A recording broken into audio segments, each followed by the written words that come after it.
what was the purpose of virtual reality originally? Was it to hang out in a Nike store and buy shoes, but you're actually in a virtual Nike store, so you didn't have to leave your house? Was that the point? Was that the vision of the early VR developers? Or were they imagining a world where you could step in the shoes of anyone, people that you would never be able to actually live a day in their life? You could step in their shoes, experience what life is like for them, and actually build empathy in a way that was never possible before. That, friends, is the original point of virtual reality. Now, like many things in technology, it's sort of the original vision is being overshadowed by commercial interests. But that is actually not the point of this video. The point of this video is to talk about other empathy building strategies and the importance of that. Now, there is a famous book in the tech industry. It's a recent book. It's called Site Reliability Engineering. The subtitle is How Google Runs Its Production Systems. Now, this book is about, essentially, it all is about the description of just how Google is so productive and how they do so much, in terms of the scale of their servers and how they can keep things running without downtime and how they're so efficient and, sort of describing their practices. But really, the whole thing actually stems from one key idea that they implemented that has now totally changed the company culture. And that idea is an idea that is really based on this empathy building. It's taking people from one job, in this case, we are talking about taking software developers, and then forcing them to do a different job for some period of time. In this case, we are talking about doing the job of system administrators, and then rotating them out of that role back into their software developer role again, where they can then write software that improves the life of system administrators. And then they have to rotate back into system administrator role again. And then they rotate back to software developer again. And over time, what you get is you get highly efficient and effective software that system administrators can then essentially be more confident in the work that they're doing. There's less server outages, there's less crashes, there's less problems, things are more efficient. It's all these things that software developers would be making for themselves because they don't want to do the toil of the system administrator, but things that the system administrators wouldn't know how to make for themselves. So you only really get this when you have this type of role rotation. It does not work, let me explain. When it does not work to come up with a program, let's say, that you then hand the requirements to the software developers and say, we want this program. And then the software developers make it. And then you use it for a while. And then maybe you come up with a new thing. You hand that to the software developers. You say, here's the requirements. We need this new thing.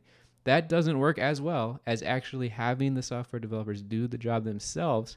And then the software developers, they can think of things that people who aren't developers wouldn't think of. And then the software developers can then implement that to save themselves from having to do the toil that they don't want to do themselves. That is what Google figured out, and this book explains all of the ways that change, that enforced role rotation, all of the ways that has affected the company culture positively, how it has affected productivity positively, how it has affected the operations and the availability and quality of their services. In every way, this change has been positive, and that is really changing the industry. It's already been happening for a few years now. The industry is shifting where more and more companies are attempting to take these lessons. Now, granted, what I see happening is they're taking sort of the superficial aspects, like a specific thing that emerged from that role rotation. Other companies are taking that specific technique and trying to apply it, or a specific piece of software that maybe is open source that emerged from this, and companies are trying to use that software for themselves. I don't actually see a lot of the actual core idea of role rotation. I don't see that being implemented elsewhere so much. it's really sort of people are taking they're trying to pick the fruits that have come out of this instead of actually trying to do the role rotation themselves and growing their own new fruits. And that's disappointing. And that is partly why I'm making this video, is to encourage that sort of thing.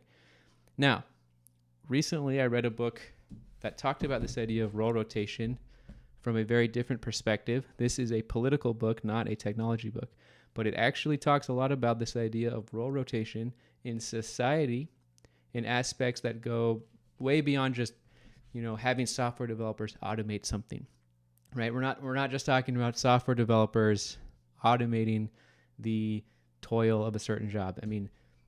This book is called No More Manifestos by Eisel Mazard. Now, this book is talking about things like the cultural changes of how a hospital functions when you have doctors enforced, there's an enforced rotation where doctors have to play the role of nurse for some period of time, and then they rotate back into the role of doctor again. In what ways does that affect the hospital, right? And this book has numerous examples, education, hospitals, even in the justice system. He talks about examples of how we can have rotation with police and lawyers and judges. It's really fascinating to consider. I think that the idea of role rotation, due to that core idea of building empathy, I think that has numerous fruits. And we have seen the myriad ways in which the fruits benefit the whole company on all kinds of levels, not just an efficiency and automation level, but even a cultural level. This book even talks about how they've implemented what's called a blameless culture. So when something goes wrong, one team or one individual is not blamed. Everyone takes responsibility and everyone is just trying to help everyone. This blameless culture emerged out of the role rotation. We no longer have a divide between software developers and system administrators. We just have one group all trying to help each other, essentially. And it's a quality of life benefit too for the actual employees. We're not just talking about more money for Google, right? So in what ways could role rotation improve society?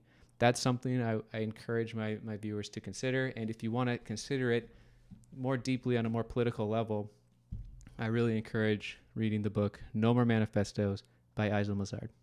Thank you.